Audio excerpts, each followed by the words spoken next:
আমার কবিতা বিয়োগ বাঁধন। অমৃতা, তুই লিখতে বলেছিস একটি কবিতা। ভেবেছিলাম পাখির ডানায় আকাশ ছুব।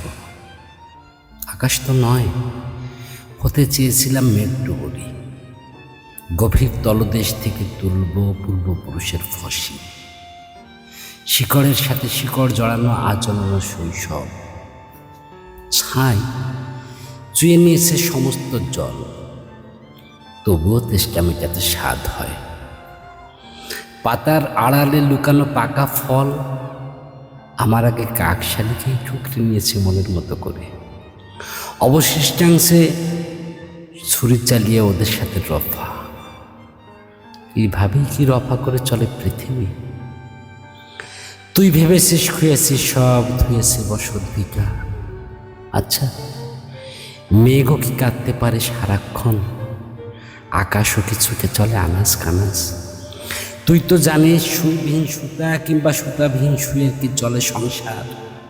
তবুও প্রান্তিক চাষির মতন ভর্তুকির লাইনে দাঁড়িয়ে থাকা,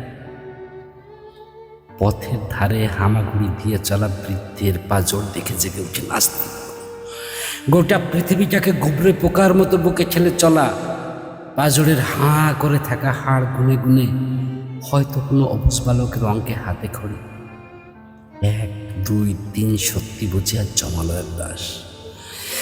মানবতার দোহাই তুলে নাম ভাঙানোর প্রতিযোগিতায় মুখরিত অন্দর বন্দর, করতালিতে ভেসে বেড়ায় ভুতুড়ে নেতৃত্ব। তারপর কয়লা খনির শ্রমিকের মতো আলোর সন্ধানে অন্ধকারে ডুবে থাকা। দেখেছিস চৌরাস্তার মোড়ে দাপিয়ে বেড়ায় চর্মসর্বস্ব কুকুরের প্রভুত্ব। সনপাপড়ি ফেরিওয়ালার সমীহপূর্বক সতর্ক দৃষ্টি।